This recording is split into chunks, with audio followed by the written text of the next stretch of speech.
The 2022 Sevenstar Round Britain and Ireland race started on time from the Royal Yacht Squadron line in Cowes last Sunday.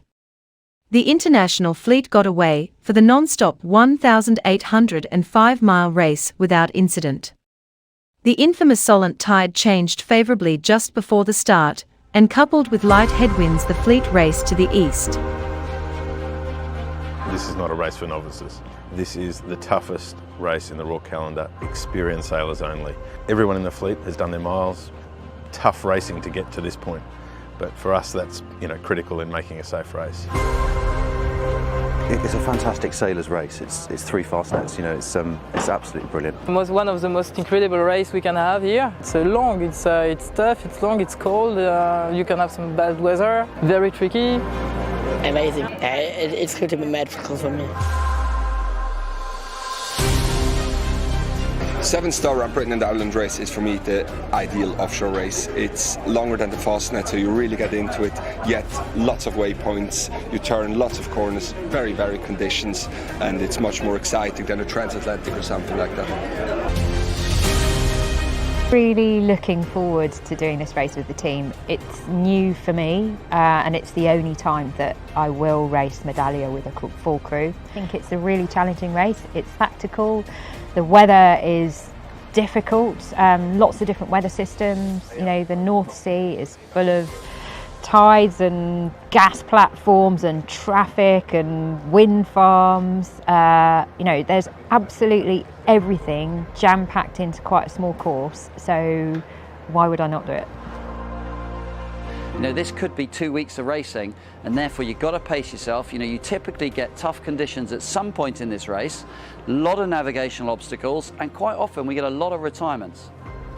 The statistics prove it. 25 double-handed entries in the past, only 9 have ever finished. So I like a challenge. Rise to the challenge. To win in this fleet of double-handed sailors would be incredible, because there's some real talent out there, and I think at the moment there's a lot of boats that could take that prize. The pressure is really going to be on the decision making. The critical thing, where are we going to go when we get off to the south side of the Isle of Wight?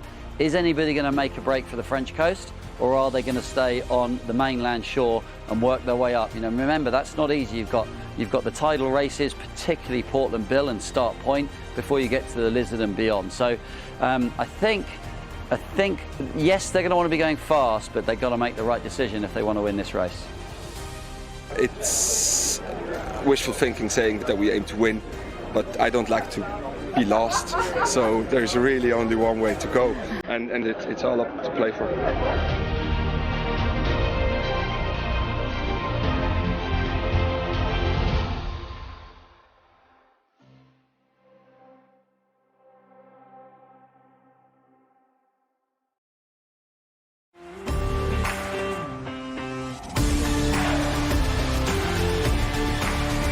This is the Sailing World on Water, August 12, 2022.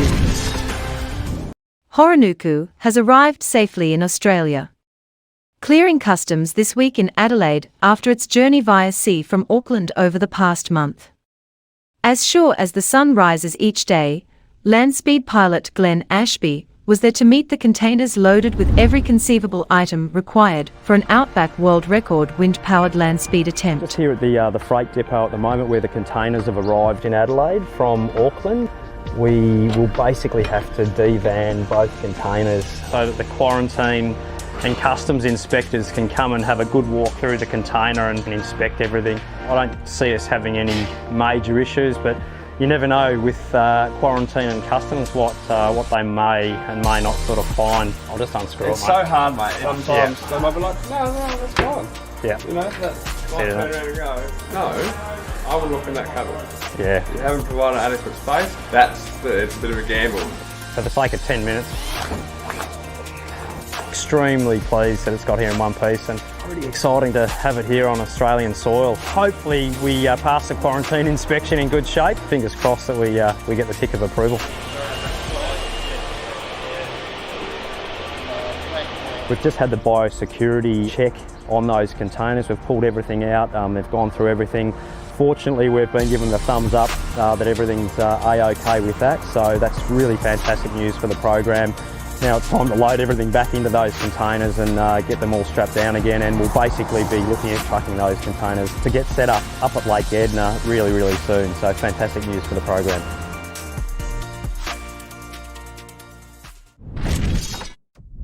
Lighter winds this morning at Cowes Week increased to give competitors another great day on the water, predominantly in breezes of 10 to 18 knots. It's today at Cowes, day 5 already, and it's featuring the youth of all the sailors here. But when we woke up this morning, it was grey, it was a little bit breezy, maybe a bit of rain again, very much similar to the previous days. But I think there was one thing up the sleeves of the race organisers. Well, there certainly was. There was one big change, and we'll come on to that a little bit later. What struck me as quite interesting about that change, just to tease it out a little bit, is that it didn't seem to matter whether you're a rookie or whether you're a rock star. You were going to be challenged by this new move. OK, well, you went out in the water pretty early to find out. Let's hear what you had to say. For any of the crews that were looking forward to some downwind action, well, day 5 was their day, because it started with a downwind start. In fact, for everybody, the leg went well into the eastern Solent. And for the asymmetric boats, they had a day where there were some very long downwind legs. And some nice waves and some nice gusts to surf down. The only slight catch was that to have such nice extended downwind legs, you had to do a long upwind leg as well, at least one. Well, that's what it's like out on the water, Matt, but back ashore here, the big thing really was the wind behind going east, all the courses set to the east. Indeed, yes. I mean, downwind starts are pretty unusual, aren't they? Unless, I mean, at club racing you tend to get them a fair bit. But it's one of the things that actually makes Cowes Week quite special. But I suppose what a lot of people might be asking, if they haven't done it before, is why would you start downwind? And that is, it's the tide. The tide has been building all week, and it's been getting later and later and later. So when the fleets went out there, it was going to the east all morning, and quite strongly as well. And the breeze wasn't that strong either. So if the race committee had tried to set the fleets off in the normal direction off to the west, they would have been pushing against the tide, and they would barely have got away from the line. So it does happen in Cowes Week, and we do see it, and it's quite a challenge, as we found out. It certainly is a challenge, because it's that timing, where how far up tide you go, what time do you turn and then make for the line, and we saw that right throughout the day. But let's go to our featured class, which is in fact the first race of the day. It was in IRC 0 and IRC 1. They're racing for the Britannia Trophy, and they're out there pretty early. 16 seconds to go as we go towards our line. You can see the light grey of the line just to the left of Matt's rib there, the end of the end of picture. So 8 seconds to go. That yellow mark completely off the line, as Matt was pointing out earlier. No kites going up yet. Here comes the hoist. Yes. Conservative start, but look at Fargo. Beautiful start for them. Really nicely timed. If they can get this set, 0R in the middle, beautifully set, and absolutely ripping downwind. Cracking start by Laprepons actually on the other side of Fargo. Really nice. Look at them struggling. It's a couple of boats here trying to get the kites filled. A bit lighter, a bit less breeze than we were expecting for this start, but Fargo, middle of picture here, grey hull, absolutely ripping downwind. They got that timing absolutely spot on Fargo. They managed to create the impossible, really. They managed to find themselves a hole, get the timing right, and then the big risk for Fargo then was that people would roll over the top of them and just steal all their wind, but they just managed to hold that gap, which was very impressive for one of the smaller boats in the fleet. Yes, we're watching Laprepons, Andrew McIrvine's lovely boat, great start for them. We believe Eddie Warden sailing on board there, ex-chief of Royal Ocean Racing Club. And look at Schuss now with its huge Jenica just powering up. Oh, absolutely beautiful, overpowered. Sheet on, boys. See the main flogging, you can see the ripples through the black of the mainsail there on the right of picture, easing. What they're trying to do, sorry to butt in there, but what they're trying to do, the reason they're pressing up is that they've gone down past the guard ship, and Fargo has gone to leeward of the guard ship and is likely going to lose their breeze, and those two big boats realised that they would be better off going to windward, so it was a little bit of a squeeze at the last minute. Absolutely beautiful pictures. That kite beautifully set. Look at them, they haven't had a single flog since the start of the race, not a single moment of missed trimming, so absolutely beautiful sailing by them. So Bertie, you had quite a needle match on Fargo, didn't you, with the other IC37? It was a long day, Matt. It really was. But you know, you can't get better than two completely evenly matched boats. These two IC37s are real joy to sail, and we've got some great competition with our friends on Aqua, and we were just battling it out for 4 hours. Exhausting. Which that's what you signed up for, Bertie. It's only because you've had the whole season where you've been sailing around on your own that it feels quite hard. Yeah, I'm going back to sailing on my own again, actually. It's much easier. But in all seriousness, it was, I think we took a lot away from today. We were boat for boat. I mean, we got ahead of them, stretched our legs a little bit. They got back into us. So the lead changed a little bit, and honestly, we were absolute bow to bow on the finishing line. You could not put a paper between us. Although actually in the end, we just got split on the line. There was a trimaran moored there. One had to go one side, the other had to go the other. We didn't think going down the middle was very sensible. So that's what split us, and in the end there was a bit of line bias to the pin end, which gave it to these guys, but well deserved and no complaints. Final day of the MOF International European Championship at the Yacht Club Carnac, France. Well, so we're here in Quiberon for the MOF Europeans, and I think we had a pretty exciting event. We've had all sorts of winds. We've had about 20 knots, 20 to 25 I think. We've also had 15 to 20, which was amazing yesterday. We've also had a very light air day, which was perfect as a rest day. But no, I'm pretty happy. I think Quiberon delivered.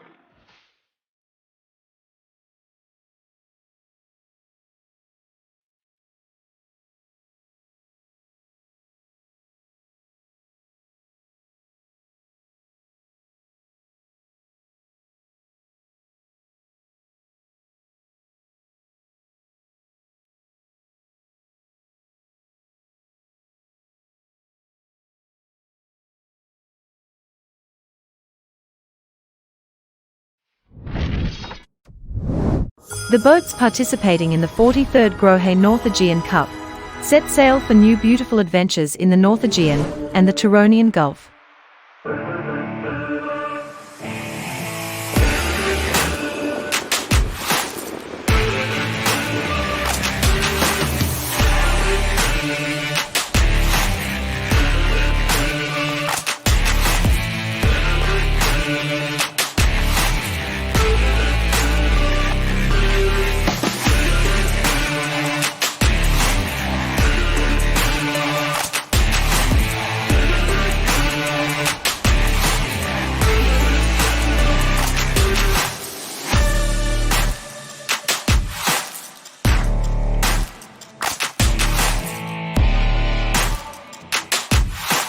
It's a real pleasure always to be here. The conditions are fantastic, it's like at 2 o'clock, around 2 o'clock you switch on the wind, and we have some nice wind or sometimes some good bocadura, and so it's such a nice place, and it's always a pleasure to be here. It's a fantastic place.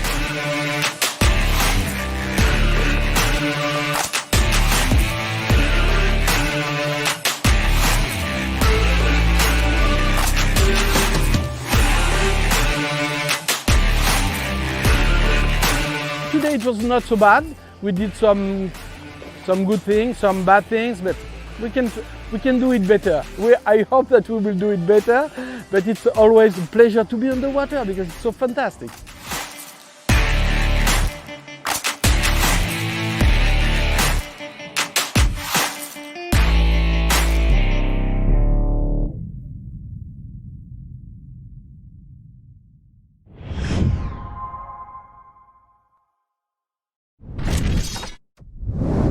The fourth day of racing at the very demanding iQFoi Youth and Junior International Games in Torbole, on Garda Trentino, before the final scheduled for Thursday, with the top 10 in each category admitted to the medal series.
Here are a few short clips of competitors in the Sevenstar Round Britain and Ireland race. First we hear from Pip Hare, then we see the food on Tigris, and finally father and daughter sailors, Jim and Ellie Driver on Chilli Pepper. Good morning from Medallia. It's a beautiful day.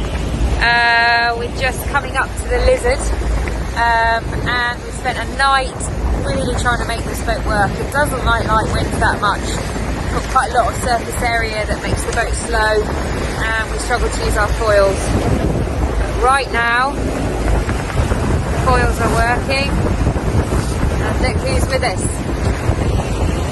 Just there, that's Ollie and his team, and we're finally starting to make some proper ground on them. With the breeze being up, it's been a brilliant chase though. They got away from us quite early and worked super hard to get it back again. Full day of racing ahead, beautiful conditions, it's all looking good.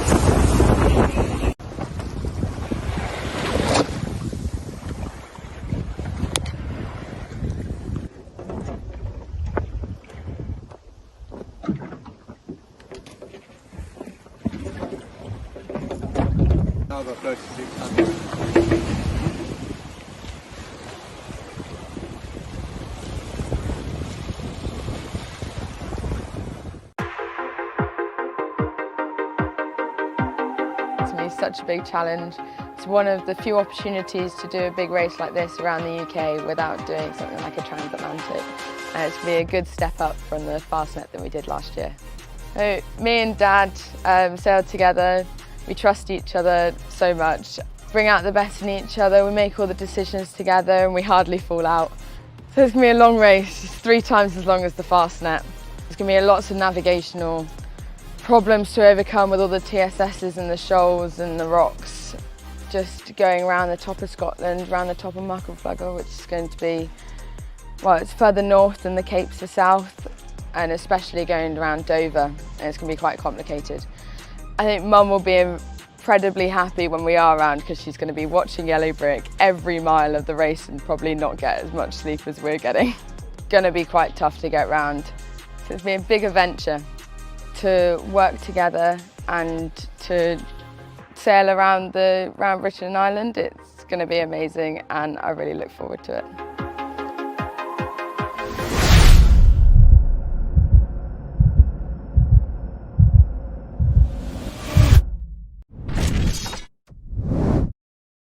The last day of Cows Week featured short, action-packed races in a solid northwesterly gradient wind, culminating in a spectacularly busy finish line at the Royal Yacht Squadron. Here we have the week's highlights.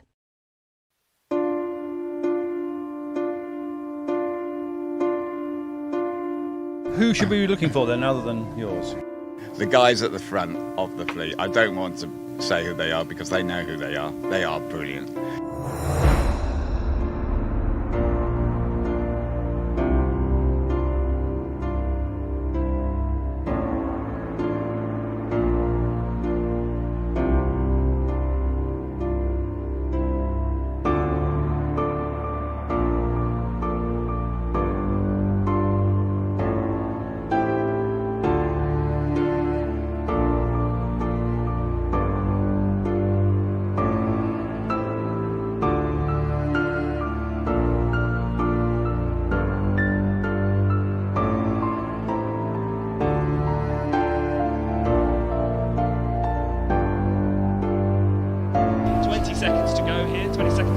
Yeah, a couple of boats very early on the line, 1572, that's Brutus.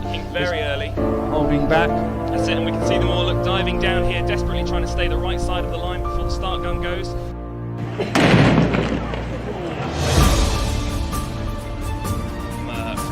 There's a very brave port tacker here, 86. That's Fargo.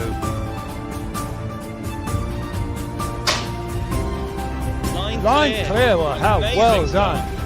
And a round of applause here up on the squadron platform for the X1 design. A lot of port and starboard going on here. Big duck for 1573, they've got to keep clear.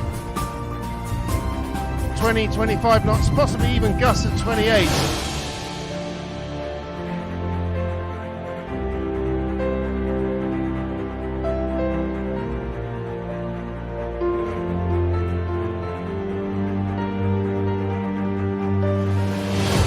tell you, Steve, I'm getting more nervous on the shore than I would be on the boat. It's just watching them go around. Is there anything that you can look to that you feel that you're doing right?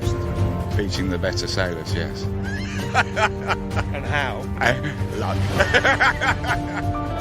Trying not to make mistakes, and luckily the other boats in the fleet did make mistakes, so never give up. Your opportunity might come. Thanks, now. It was a proper Cows Week day, I'd say. That's it for today at Cows. Oh, we did mention rocks, didn't we? Yeah, it was a proper Cows Week dust-up today, with tankers. Some of the fleet ahead of us went the wrong way round it. We pointed out the error of their ways to them.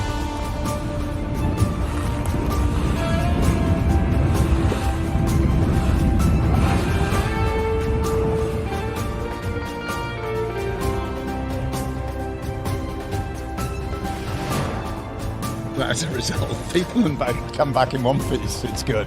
This is tight racing, isn't it? Really tight. Look at it.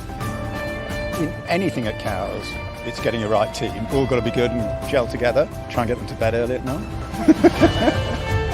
I have been researching some of my favourite locations for research, and it is only research. It might be called the beer tent to other people, but it's where I go to work. Cows Week, I'll never go anywhere else.